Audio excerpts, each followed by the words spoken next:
Donc nous en étions arrivés au fait que Abraha avait pris le contrôle de l'armée et qu'il était seul maintenant au Yémen. Il y avait bien évidemment le roi principal au-dessus de lui qui avait décidé de se venger. Et Abraha, il a réussi à le calmer car il se vengeait par rapport au fait qu'il avait divisé l'armée, ils se sont entretués, il a gagné. Donc il a lancé des combats sans autorisation. Il a lancé un combat, euh, il a lancé un combat sans autorisation. Ensuite, ce qu'il a fait, c'est qu'il a construit une église. Donc là, on va parler de ce qui est rapporté, hein, et que dans ce qui est rapporté, on n'avait pas vu une église aussi grande, aussi gigantesque qu'il l'a construite pour son roi Al-Najashi.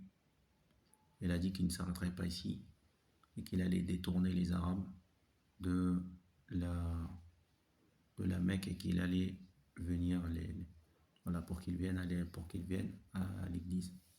Que ça devait être le nouveau centre culturel général pour les Arabes. Donc, les Arabes ont commencé à parler de ça. Voilà, ils ont discuté autour de ça. Ça ne leur a pas plu. Ça ne leur a pas plu et il y a un parmi les Nasa qui s'est énervé. Nasa, ce sont les gens qui déplaçaient les mois sacrés. Donc, ce que les Arabes faisaient, donc il y a 4 mois sacrés. Il y en a 3 qui se suivent et ils sont donc Dhul Qa'da, Dhul Hijjah, Wal Muharram et Rajab. Donc les 3 qui se suivent, c'est Dhul Qa'da et Dhul Hijjah et le Muharram. Dans Dhul Qa'da, les Arabes voyagent, se préparent pour le pèlerinage. Donc c'est un des mois pour voyager tranquillement.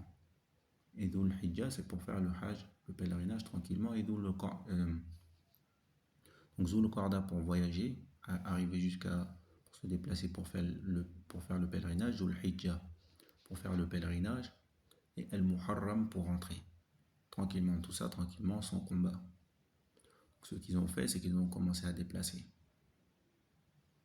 Et ce qui se passe, c'est que puisque ils ne sont pas censés se combattre, puisque le mois a été déplacé, les combats ont lieu. Et les personnes qui n'ont pas été au courant, elles se sont déplacées, pensant faire le pèlerinage, et puis voilà, elle est déplacée. Donc là, elles ont laissé leurs affaires, des choses comme ça, en les pensant en sécurité. Et donc, elles ont perdu leur sécurité.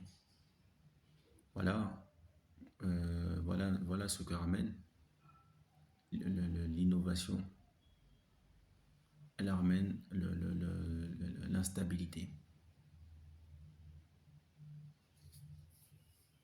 Donc ensuite, et Allah parle de ça dans le verset Innaman nasi ou ziyada fil kufr yudallu bihi alladhina kafaru yuhillunahu aman wa yuharrimunahu aman liyuwati'u iddata ma harrama Allah fayuhillu ma harrama Allah zuyina lahum su'u a'malihim wallahu la yahdi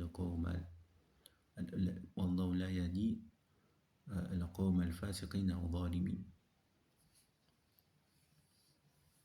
Donc, ils ont un nasi, c'est le fait de changer comme ça les mois, de déplacer les mois. C'est ziyada fait le kufr, c'est un rajout dans la mécréance.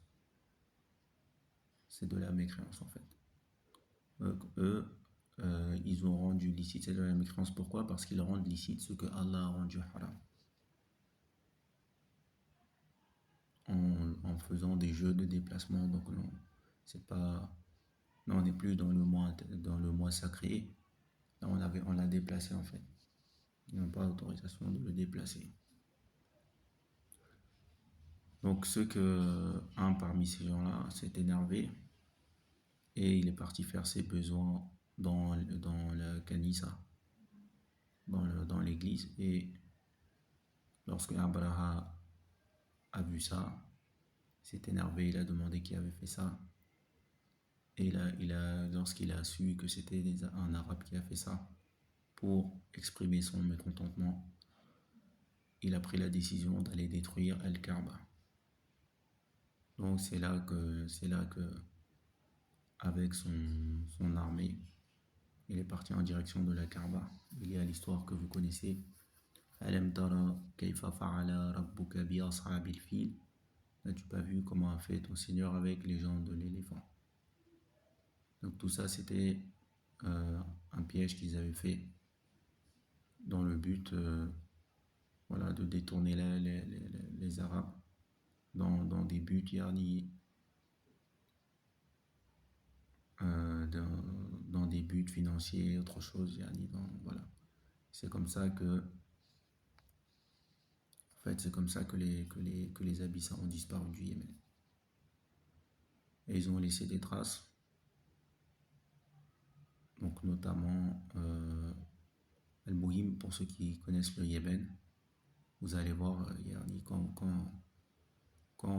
vous serez au Yémen, Inch'Allah, vous verrez des traces des Abyssins. Mais vice-versa. Vous verrez des traces des Arabes chez les Abyssins. Pour rappel, les Abyssins, c'est aujourd'hui le pays qu'on appelle l'Éthiopie. Et ce qui est rapporté, donc, c'est que le premier Najashi, celui qui est rentré dans l'islam, est décédé et c'est un autre qui a pris sa place.